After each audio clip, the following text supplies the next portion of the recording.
Coming up on Tech News Today, Sony and Ericsson may be breaking up. Sony gets the phones in the divorce if that happens. Also, RDO is going to offer a free service without ads. And our thoughts on the passing of Steve Jobs. All that and more next. Netcasts you love. From people you trust. This is TWiT. Bandwidth for Tech News Today is provided by CashFly at CACHEFLY.com.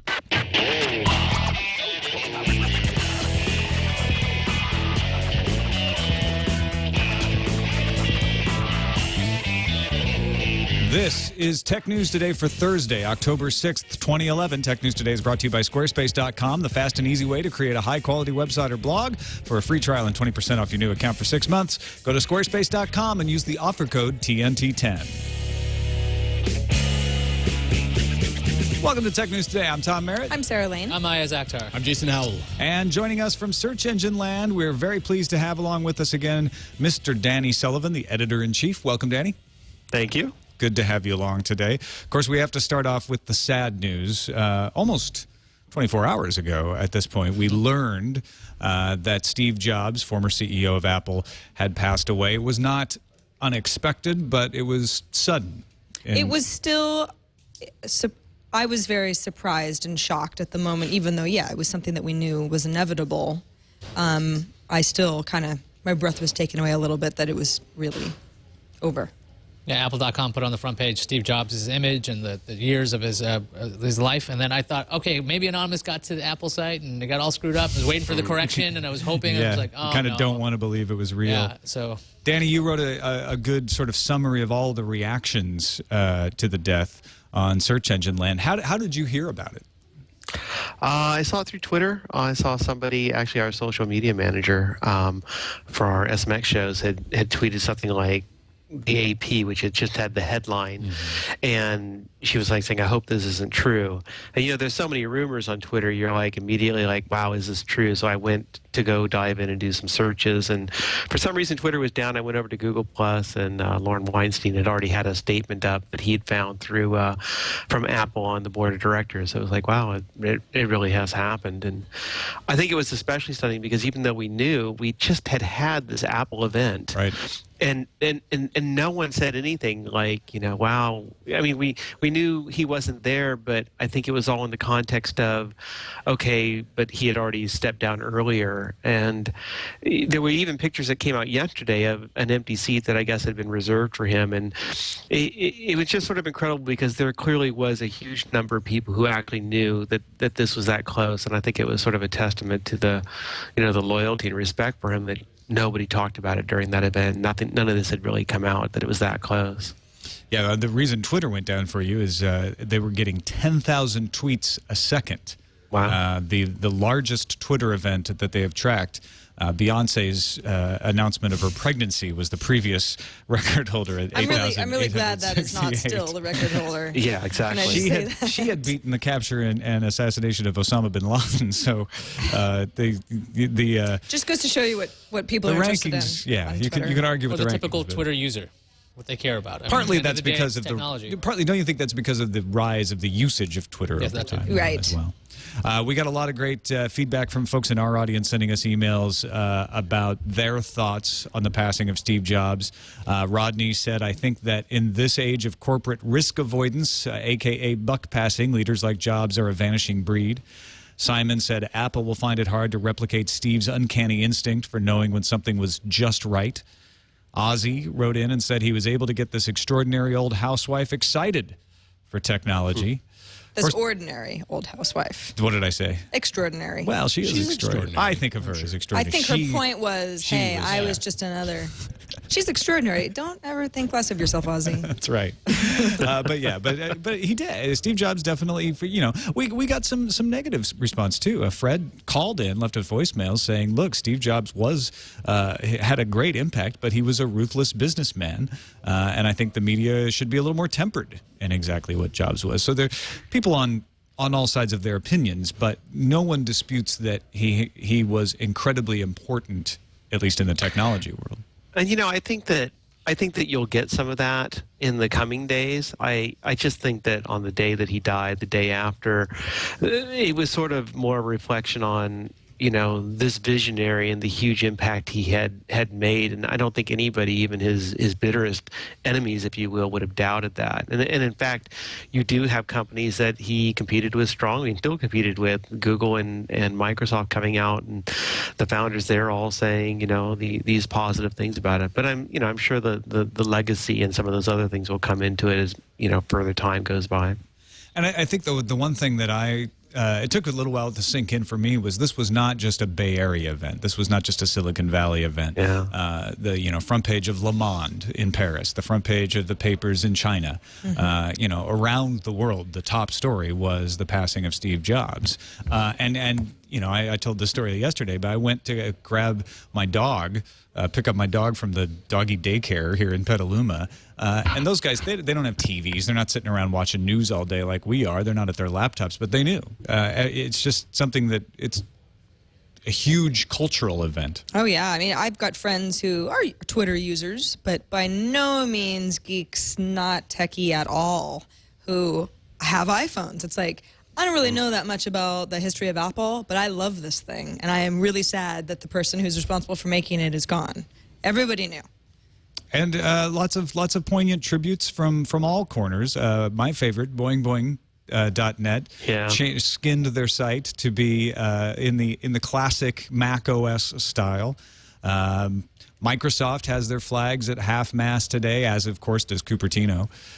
Any other tributes that you guys have heard or seen that you thought were particularly interesting? I know Ayaz tweeted it out as well. Yeah, Wired's front page, which I don't know if I was looking at it on my iPad, and I might be getting a mobile site. I'm not sure if it's changed. Yeah, it was pretty much an all-black last page night, with but, a black and white image of Steve yeah, Jobs. it's different now. Below the fold last night, it was just all kinds of comments from influential business people.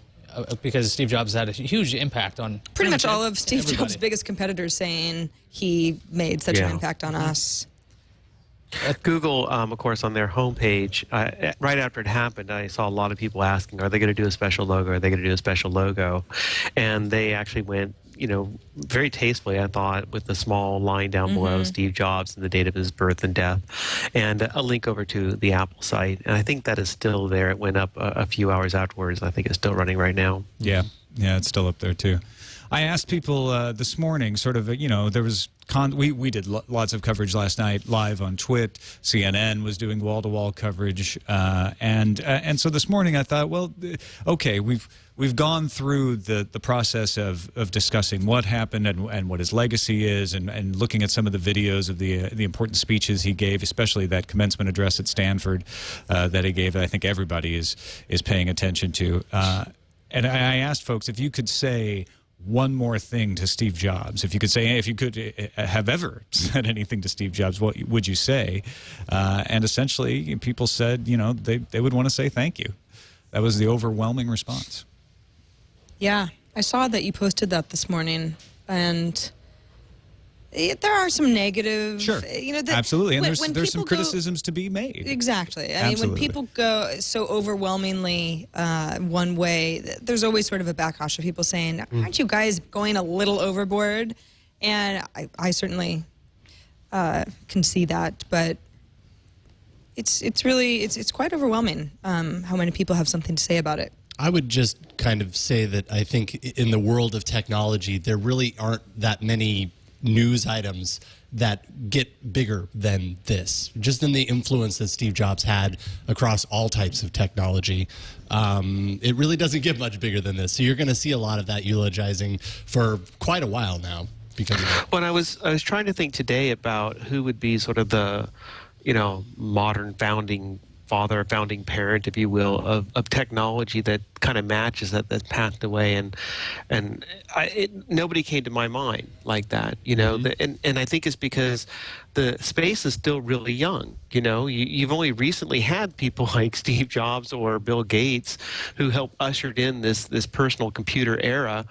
Kind of step away from actually running their own companies, and you've got new people like Zuckerberg or Brenner Page that have come in that are still very young, and Jobs himself was very young, and so to have this kind of thing happen so so quickly when the space is still going. I mean, it seems to be fairly unprecedented. We got an email by a fellow who was listening to TWiT around 4 o'clock, and then he's a farmer, and he was saying how he heard the news on TWiT, and he just stared at his iPhone because he was just like, okay, I'm out on a farm, I'm able to get this. Yeah, he was out in his harvester. Right, yeah, in the middle of the fields. This is this device that I'm hearing this over, and a lot of people were talking about how they got the news on an iPhone, an iPad, or any computer. President Obama made that point as well. Yeah, I think we're going to move on. We've got some other technology news, but to give everybody a chance to sum up their thoughts. Mine are, I think, you can criticize Steve Jobs, and some people say he stole ideas, and people say he was a ruthless businessman. But I think what he did was that he had a philosophy. He was more than anything a philosopher, and that's what came out to me in looking at the various videos and the speeches that he gave. He was a very thoughtful person, and he put forth very well thought out responses to questions, very well thought out proposals, and he was a great marketer too. But there was a depth to what he did and what he said, and I think that is the thing that impresses me most. Not that he was such an innovator necessarily, but that he championed the idea of thinking critically and being passionate. And I think that is something we could use more of.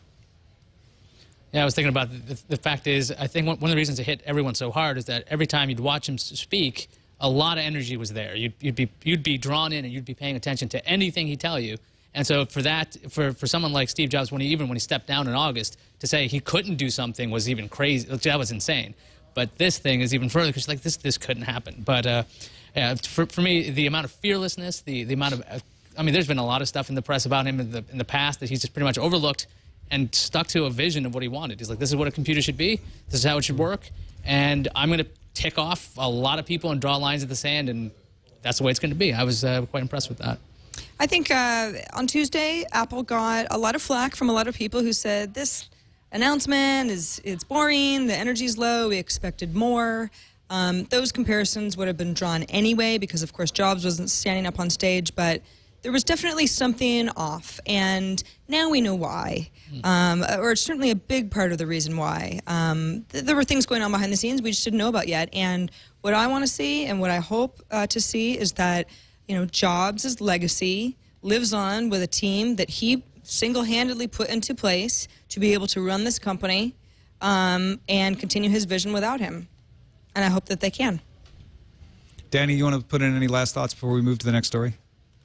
I was looking through the New York Times obit that John Markoff had written, and I can't remember the exact quote, but it was near towards the end where it talked about him saying that he had used no focus groups and that he didn't depend on consumers to tell him what he wanted. You told the consumer what they wanted. And I thought that's especially what set him apart, is that he didn't try to figure out how to come up with a product based on what all the research was telling, but rather created these new things that then everybody else said, wow, I hadn't thought about going that way. I mean, having a tablet computer wasn't new, but the way that he did it was. Having a smartphone, I mean, I used smartphones long before the iPhone, and I kind of mocked people who had the earlier ones. When the 3G came along, I was like, wow, I'm dumping mine as well, because it just made more sense to use it with my fingers and to have everything be just so much more intuitive. So, that's what I kind of miss the most is, do we have anybody else in the space who will be that kind of visionary and just say, you know what, I don't care what the data says, this is what it's going to be. Especially when you look at Google as a contrast, here's a company that you live or die by data. It's whatever the data says is what you tend to do. So, there's a lot of talk about counterbalances in the space, and Apple balancing Google, or Google balancing Amazon, or Amazon balancing Microsoft. But what I wonder is if we're missing is now the sort of visionary counterbalance. Where is that to balance out that just sort of, I guess we got to do this because that's what the data says. Yeah, and Steve Jobs wasn't always thought of that way. So there may be somebody out there who's in the wings that we don't recognize yet who will fill that space. But it's certainly huge shoes to fill, no matter how you look at it. All right, let's move on. There is lots of other stuff going on in the tech world today. The technology doesn't stop. Rumors out that Sony Corp is near to a deal to buy out Ericsson's stake in their joint mobile phone venture, Sony Ericsson, according to people familiar with the matter. Those guys know everything.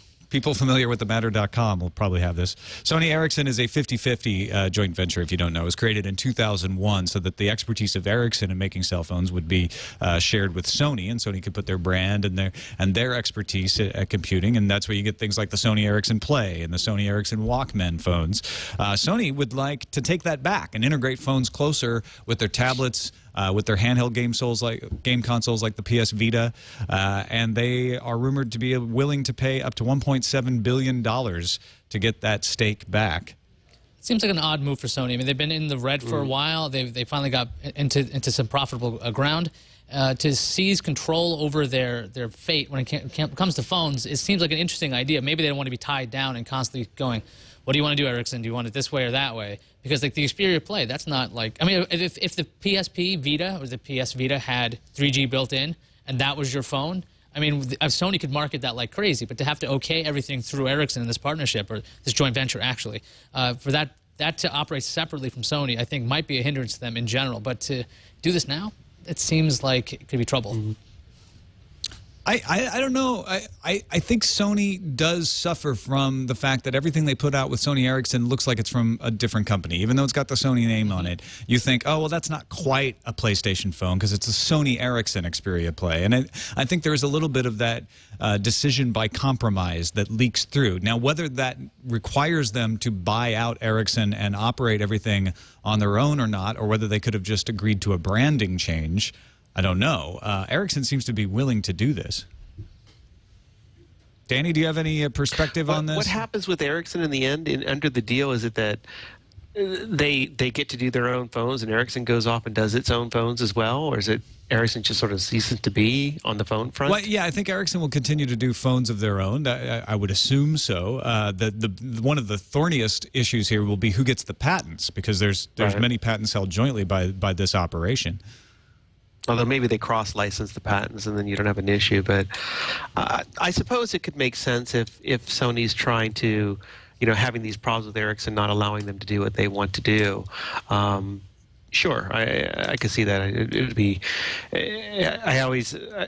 The difficulty, I guess, for me personally, is I just don't even tend to think about a Sony or Sony/Ericsson phone to begin with. Well, yeah, and I think that may be the problem that Sony's trying to address. They would like you to. Well, it's like you said, Tom, where you sometimes see a Sony Ericsson whatever and think, well, it's not really Sony. It's a Sony Ericsson joint venture. Maybe Sony's become aware of that it's holding them back. They want to be a pure brand again. For me, the other thing I always run into is every time I ever think of a Sony product, I tend to think of some weird proprietary thing I don't want to use. Yeah. So when I've had Sony laptops and then they've had the weird, Sony memory cards that nobody else would use and nothing else would fit. And I imagine a Sony phone would require me not to use an SD card, but instead probably some memory stick thing if they still exist. And, it would maybe link up with my PlayStation account, but it's not going to do something else. And that's always tended to put me off about them and their products. Well, to be fair, some Sony products have moved towards the SD cards standard. I think their S1 does, and I think their S2 will. What are they called now? S and P? What are their tablets called? I forget the names. But they've moved towards the standardization. But their Vita, I think, still uses the proprietary stuff, which is an off-putting situation. But if Sony went ahead and joined up with Ericsson for the expertise, because in 2001, Sony had no business in phones. It's 2011.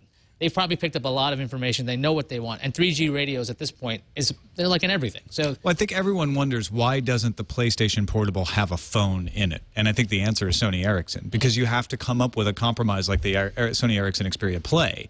You can't just put a phone in the PlayStation Portable because it has to be made by Sony Ericsson, and Sony's not going to let the PSP or the PS Vita, as it is going to be called, out of their control. They absolutely want control over that, but if they're going to do a phone, then they have to bring Ericsson in. So I think that at this point they're like, you know what, like you said, we've learned enough about this business. We can take it back now.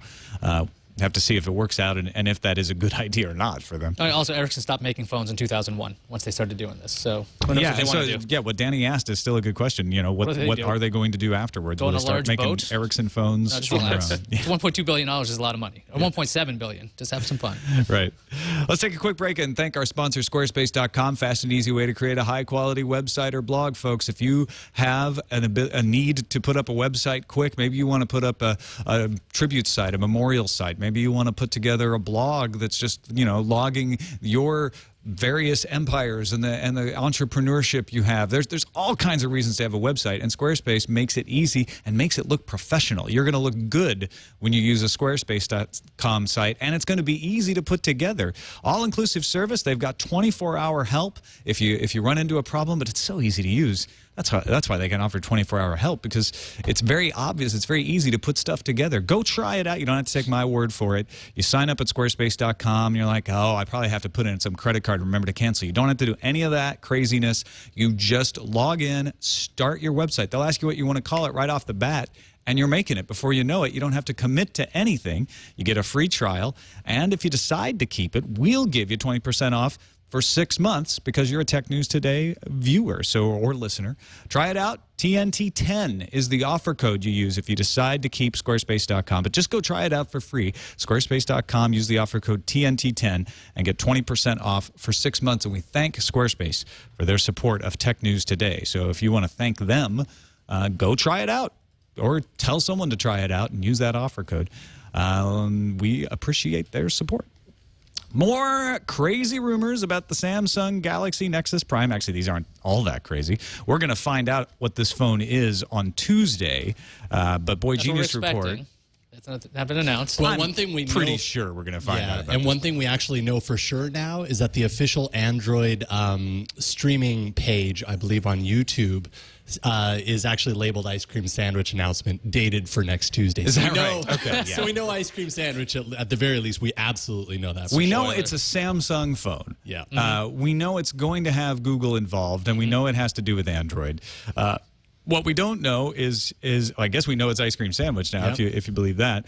The other things that Boy Genius reporting on: 9 millimeters thin, so it's pretty thin. 4.65-inch screen, 1280 by 720 AMOLED HD, Super AMOLED actually. TI map processor, dual Cortex A9 processor, 1.2 gigahertz. Giga RAM, 32 gigs of built-in storage, 5 megapixel camera, 1080p video. LTE and HSPA, depending on your carrier, Wi-Fi, NFC, and a 1,750 milliamp hour battery. So that'll be what, 2 phones in the U.S. that have NFC capability then? Well, there's a few that have capability, right? It's just they're not working with Google They Wallet. just don't have the Google Wallet. Yeah. I think I read some people have hacked the ability to make Google Wallet work on what's that one phone, the Galaxy on Sprint anyway. I think that's the one that can do it. But there's a way around it. If you really want it, you can make it happen. Yeah. I mean, this phone, the more I read about it, the more I'm getting just absolutely pumped and amped about it. A lot of people have seen these specs and said, 5 megapixel camera isn't that low.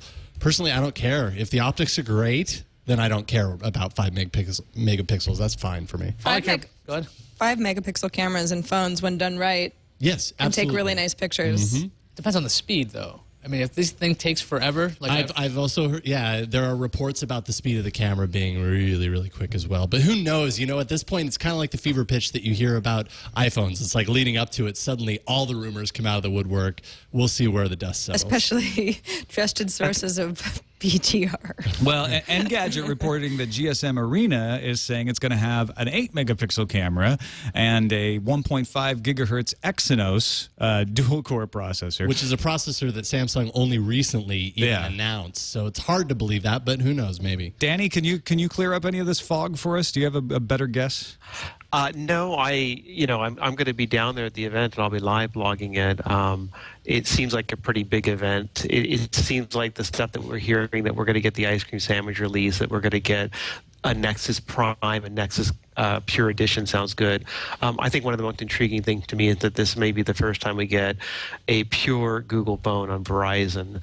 If you wanted the Nexus One, you were able to get that on all the carriers, I think, in the end. Maybe it was just AT&T and T-Mobile, but you couldn't get it on Verizon, and you couldn't get the Nexus S either on Verizon. So if you really wanted to tap into Verizon's network, which I think is the best of them, you were out of luck, on the Android phone offerings. What is interesting to me is that there's the LTE is mentioned. So if this supports if this supports Verizon's 4G network and it gives me a pure Android phone, I'll be a very, very happy boy. Well, and that, so you think it'll have no TouchWiz? They won't mess with it. This will be a typical Nexus. This will have our reference design interface. That's what BGR is saying. Yeah, and there's yeah. been enough talk about a Nexus Prime coming, and the Nexus devices have been that sort of way, where they've been sort of this pure device. So yeah, that all kind of matches up to make you think, okay, that all sounds reasonable. Yeah, it seems reasonable to me too. And according to the rumors, it's going to be called the Samsung Galaxy Nexus. Right. And possibly the Nexus Prime will be the one that comes out later with the Samsung dual-core chip. Who knows? Yeah. Samsung's going to get their Galaxy name in there somehow. Yeah, absolutely. One phone we do have specs on is HTC. We've been mentioning the announcement of a Beats audio phone from them. They announced it today in London, the Sensation XL. It sort of looks like the HTC Titan, but has some of the features of the Sensation XE. It's a 9.9 millimeter thick, so pretty thin itself phone, 4.7-inch screen, 800 by 480 Super LCD screen, but it does have good audio, Beats audio, runs Android, only could do 720p video, 1.5 gigahertz Qualcomm processor, only single core. It's thinner than the XE, though, even though the XE has a better screen and a better processor. Now, it's similar to the Titan in size, but Titan's running Windows Phone 7, and this thing is just enormous, though. A 4.7-inch screen, it's LCD. I mean, that seems like it's skimping out a bit. What is it called again? The XL? Because why would you have a single-core processor and an LCD instead of an AMOLED and a dual-core? Well, and also, if they're putting so much emphasis on the audio of it, why have a nice big screen if the screen isn't awesome? That's a really good point. That's a great question. 4.7 inches of 800 by 480. Like, I don't get it. I mean, it seems like it's a music player more album than art anything. really big? Yeah. Well, it still is. It's like, wouldn't you want the album art to look as awesome as No, possible? I got it. Really I big got it. and clear. Well, the Beats headphones, right? They're pretty massive. So to scale, you need to have a 4.7-inch phone. You don't want to be unbalanced. Exactly. Okay. I don't buy it, but okay. Well, you're not going to buy it because it's not coming to the U.S. Yeah, it is Not gonna available import from early November and apparently coming to Vodafone, according to Engadget, in the UK sometime in early November. So we'll probably get some sort of weirdly named model of this, don't you think? Here in the U.S. I bet we will. It'll be called the Fabulous or something like Yeah, that. right. And then Jason will decide. Are you going to pick this one? The Incrabulous. No, I'm not. You sure? And the I'm pretty ad will positive, feature yeah. someone with multiple legs or multiple ears because it's the Right. Beats audio. Yeah, exactly. That's what it'll feel like. So many years. All right, let's finish up with Rdio launching their free non-ad supported streaming service in the U.S. Rdio, you had to pay. You can do a free trial, but you had to pay for the service up till now. They have announced that they're launching a free service that gives you access to their 12 million songs without ever being interrupted by an advertisement, and you will get a customized meter that will let you know how much music you can access each month, but they don't say how the meter is calculated. That's a little strange. So like you just have to keep playing with Rdio and hope that you keep getting music from then on in, or do they just get you hooked and then eventually you're cut off and you have to pay $10 a month? I mean, there's no actual specifics yet on this. I read something about if you're a heavy user, you actually have more.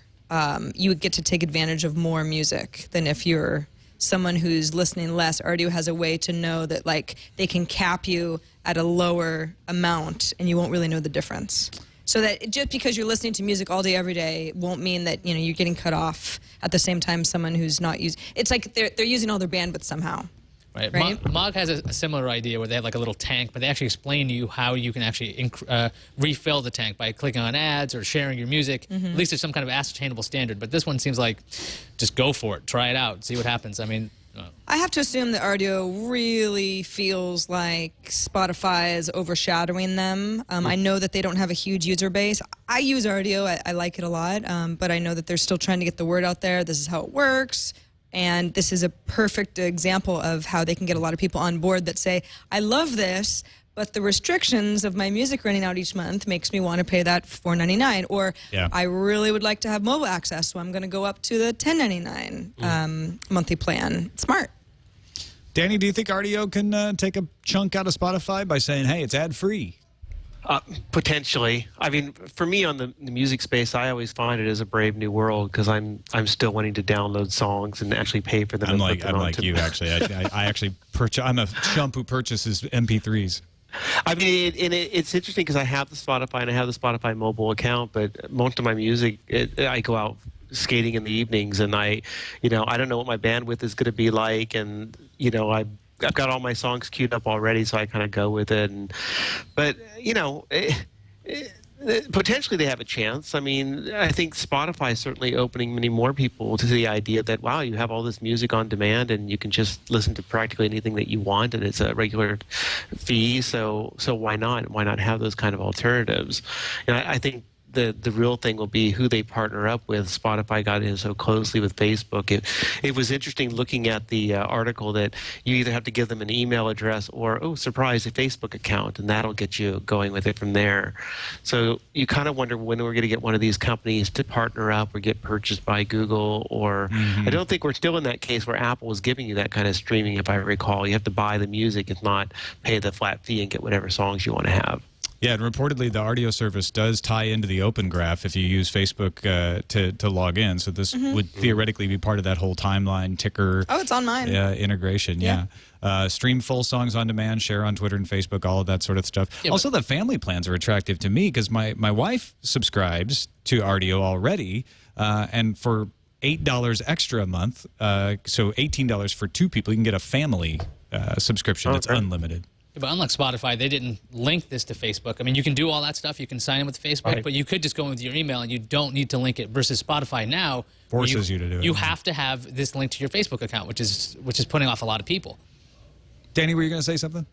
No, I was just saying that I like the idea of the family plan. Yeah, I like that too. 3 unlimited, by the way. If you want to get 3, is $22.99 per month. So all of these things. I forgot to check this. It starts today already. Yeah. They've already launched it, Yep. right? Yeah. So registering right now. There you go. You can go check it out. Let's move on to the news fuse.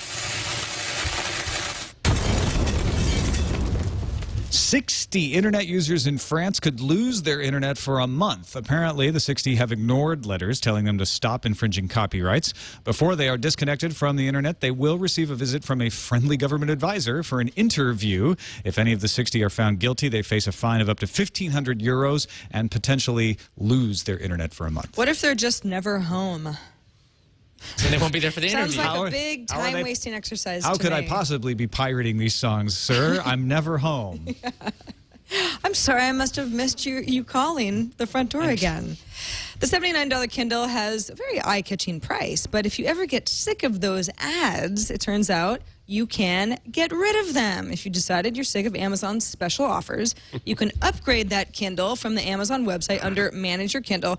Cost $30, which makes the price absolutely equivalent to the unsubsidized Kindle. At least you're not stuck forever with that. Exactly. The Financial Times reports that the European Union Competition Commission will approve the Microsoft purchase of Skype without any conditions. The deal already got the go-ahead in the United States from the FTC. The Microsoft purchase is still under review in several other countries, including Russia and Taiwan. Surprise anybody? No conditions? In Europe? Nah, they've beaten up on Microsoft enough, Yeah, right? I suppose. Like, take out the Internet Explorer. They finally took a break. The time server that pretty much every Linux distro uses has been shut down. The maintainer of the time zone database, Arthur David Olson, sent out a message explaining that a civil suit was filed on September 30th where he was named as a defendant, and this required the time zone database to be shut down. Details are sketchy, but comments at Slashdot suggest that it's a copyright infringement case. Facebook has introduced a new feature that allows you to translate Facebook pages using inline tools. The translation technology is actually powered by Bing. However, if you find the translation isn't accurate, you can also input your own corrections. The translation tools are only available on public pages, not personal profiles, so already not helpful to me. Bing and Facebook are best buddy these days, aren't they, Danny? Very much so, it seems like. Yeah. Not that this needed saying, but texting and emailing while driving can be dangerous. Texas A&M conducted a study of 42 people between the ages of 16 and 54 and found their reaction times were doubled when they were texting or emailing. Without the distraction, drivers responded to a signal in about 1 to 2 seconds. With distractions, 3 to 4. So don't drive distracted, people. Yeah, there's some distractions you can't help. This one you can. Yeah, just don't. Just don't do it. And now for our continuing coverage of patent wars.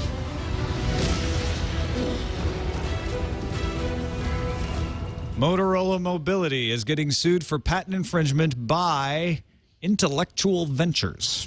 Anybody ever heard of Intellectual Ventures? The thing. I've heard of them, yeah. They have the patents. Right. Because of the patents, right. Intellectual Ventures is suing, saying that Motorola will not license 6 of its patents. One of those patents cover a portable computing, communication, and entertainment device with central processor carried in a detachable handset. Kind of sounds like maybe a Motorola Atrix is meant there, or possibly a cell phone from the 80s. Hey, you guys, I've got some progress on that HP touchpad. Oh, What's really? that? I'm just kidding. It's still discontinued. But a developer who goes by the name of Chomper, which is an awesome name, has gotten the touchpad to run on the Android OS as an app running on top of WebOS. The application package is available for download at Pre-Central's forums. It's a limited version, rather, of Android, as audio and multi-touch do not work. If emulation isn't your thing, Cyanogen Mod is still working on its own dual boot solution, but it's not available for all people to test yet. Sounds pretty cool. Nokia still hasn't officially launched a Windows Phone yet, but another one has been spotted. On Windows Phone has cited the Nokia Sun, which could have an 8-megapixel camera, AMOLED screen, and micro SIM slot. Whether it's a real phone or not, we'll probably find out when the Nokia World Conference happens in a couple of weeks. Wow, we could get like half dozen phones out of Nokia. Or it's just like one phone with At the 6 end of the names. month. It's the Sun Ace C-Ray It's the phone. N9 Sun thing. XE. C-Ray. It's the N9 Sun. It's the N9. Sun Rhyme. Yeah. Let's check the randomizer. Randomizer. IO9 reporting on a new way of sending steganography through bacteria called spam, the steganography by printed arrays of microbes.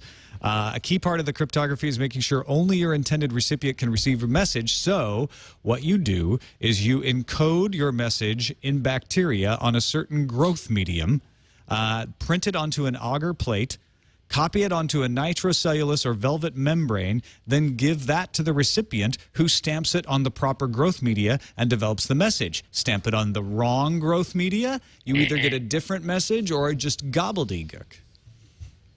Velvet membrane. You lost me there. It's one of my favorite donuts. Bacteria. It's my cover band. Velvet. I don't know what the original band is. There's like Velvet Underground. There's some kind of like rights match. So it's almost like DRM. So if you have the wrong filter, it's not going to work. Yeah, bacteria rights management, BRM. BRM, that's what it is. Thank you. That's awesome. I love spy stuff like this, though. And it's just the idea of, using that. Hey, we can't get rid of bacteria. We might as well use it for spying on people. Exactly. That's the next logical conclusion. For Get rid of that bacteria. antibacterial soap. Let's start spying. You just start putting messages in your yogurt. You're like, this is wrong. Oh, horrible. This is not vanilla. That man is sneezing. Is he passing a message? Arrest him. I see your bacteria. Let's check the calendar. The iPhone 4S goes up for pre-order tomorrow, but Sprint is already taking pre-orders for the iPhone 4, which of course hasn't even been available on Sprint up till now. Remember, this is not the iPhone 4S, this is the iPhone 4, but if you're Sprint user or for whatever reason moving over to Sprint, now's the time. Simon & Schuster has also announced that Walter Isaacson's book about Steve Jobs, called Steve Jobs, will be published earlier than planned. way. It was scheduled for November. Now you're going to be able to get the book on October 24th. I was going to read this anyway. I'm definitely, eager to get my hands on it because it seems like this is the official story. Steve Jobs cooperated in the writing of this book. It's not an autobiography, but he cooperated. It's the only authorized biography of him. Are y'all going to read it? Oh, absolutely. Oh, yeah. Yeah, absolutely. Do you know how many pre-orders Amazon already has for this book? It's number one. Oh, yeah. Right? Yeah, Yeah, number one bestseller. Danny, I assume you're going to get it as well. Oh, yeah. Yeah. I got to find the time to read it. There's so many books. Yeah, I know. Well, exactly. I would imagine there's... Although, ironically, I'll probably read it on my Kindle. Yeah, or maybe audiobook. That's what I'm holding out for. That's all I too. have time to read for these days. I'm going to read it on my Mac 128. There we go. Let's check what's... He might, actually. He's not joking, folks. Let's check incoming. Ah. I gotta get used to that. Start off with a voicemail. This one was sent in to our Google voicemail box, 260-TNT show, regarding the new Xbox video. I kind of minimized the utility and excitement of having Comcast available on Xbox, but we got a couple callers who were pretty excited about it. Hey, TNT gang, Dan from Seattle here. So I'm a Comcast customer, but I have TiVo in my house. I don't have any cable boxes, so I've never been able to use Comcast On Demand. So I'm actually pretty excited about the Xbox dashboard update that'll get me on demand without having to rent a box from Comcast. Thanks for the show. Yeah, because the old TiVos used cable cards, and they didn't have access to all the on-demand and pay-per-view and all that kind of stuff that you could get with the cable box. The fees for cable cards were so low, so they kind of crippled them, the cable companies. So it's a point we didn't mention, so great call. Yeah, I didn't even think about the cable card folks. They're going to be totally stoked because it's a way to get access to stuff that you don't need cable cards for. On to the emails. David Johnson wrote in and said, in episode 343, you talked briefly about how a court ruling now makes Autodesk able to enforce non-resaleability of its software. Not too long ago, I made a business of buying and reselling software on eBay, and Autodesk always managed to get eBay to cancel my auctions. Here is an interesting thought, though. If I, as a reseller, simply purchase the software from one party and sell it to another without installing it along the way, I haven't agreed to any EULA. How can this case be enforceable? So if I have to open the shrink wrap to get the EULA, can I just So resell it? he's a reseller. That's all? Yeah, because the case he's referring to said, well, the EULA prevents you from the right of resale. Right. But if you have a reason, if you can get around reading it altogether. Yeah, never read the EULA. No, but theoretically, that proves way too much. I think this guy's arguing the point that you can never have, like, a retailer sell it. I mean, they're going to receive the inventory, then they're going to sell it to the end customer. The reseller is authorized. The EULA says... I'm just saying, wouldn't this guy become an authorized person? No, he's saying I'm unauthorized because I never broke the seal. Yeah. You're saying that Autodesk would be like, we don't care if it's sealed. That's my argument on that, because they'd be arguing far too much. Yeah, maybe. Next email from Robert Howell in Richmond, Virginia. I just find it, like, I can't argue with you when you get into legal stuff. I'm just like, I think Ayaz is right here. Robert Howell says, Tom. I keep reading emails addressed to Tom. Tom, if you are a Windows user who has found that launching apps by typing the name is much quicker than searching through start menu pop-up menus, then Windows 8 will continue to work the same. Just close your eyes, type Windows key plus search term plus enter, open your eyes, and you'll never know the start menu wasn't there. Even though the UI looks completely different, the same functionality is there. But I agree with Steven Sanofsky. Most users only use a certain number of apps, and those can be pinned to the taskbar. For the odd utility that you might occasionally use, Windows key, type enter, works great. I'm still addicted to the start menu. Yeah, There are other things in there. I like it. That's true. I just irrationally like it. You just hate change, Tom. don't you? That's a good point. And I love a good keyboard shortcut, so thanks for that. All those keyboard shortcuts are supposed to work. Last email from JK. Hi, guys. Just want to comment on the Kindle experimental web browser. Yes, it is clunky, but it works worldwide with no charge. When I was in China, I was able to access Facebook on my Kindle without making use of proxies, etc. Interesting. He was able to get Facebook in China using the Kindle experimental web browser. Interessante. Is that not allowed? I wouldn't think so, but maybe. How would that not get stopped by the firewall? I don't know. know. Or maybe he used Facebook some other area on a worldwide trip and he mixed it up. Danny, you use a Kindle. Have you ever been to China and used yours? No, I can barely get the experimental browser to do what I wanted to anyway. that's I'm what- looking that's forward to my- touch yeah. screen, right? I suspect that if this is a nice way of getting around it and many people start to use it, it won't be a nice way for very long. No, so. you're absolutely right about that. All right, that's it for this edition of Tech News Today. Thanks, everybody, for watching and listening, and thanks, everybody, for participating at our Reddit, technewstoday.reddit.com. Folks like Good Doc, DN Elms 44, Teve Lunazic, Draconos, The Moke, Techie Girl 12, actually just Tech Girl 12, all submitted stories that we looked at and considered and used in many cases on the show today. Go vote for your favorites at technewstoday.reddit.com. And Danny Sullivan, thanks so much for taking the time to sit and share your perspective with us. Let folks know where they can find your work at Search Engine Land and what's going on over there. Oh, sure. Well, our work is out at searchengineland.com, and we cover both everything that's going on with search engines and the search marketing space. And, to be honest, we kind of shut things down quite a bit after the Steve Jobs thing, even though it didn't impact search. It just kind of got us there. But we did actually do a thing just today. I posted about the amount of searches that went up after his name that hit on Google, as you would expect. And we've got a lot of Google news that's been happening recently in terms of what they've been doing with some new AdWords mechanisms that they do on landing pages and stuff like that. Well, so there's lots of stuff. You guys are always a source I turn to understand when this sort of thing gets complicated. You're great about having these comprehensive posts that really kind of walk you through the issues, finding sort of the story behind the story. So thanks for doing that over there. Great, thank you. That's what we aim for. So it's nice to hear it's working. Excellent.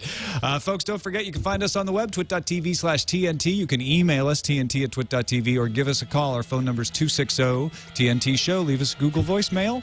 We will be back tomorrow. Darren Kitchen will be with us then. We'll see you on Friday.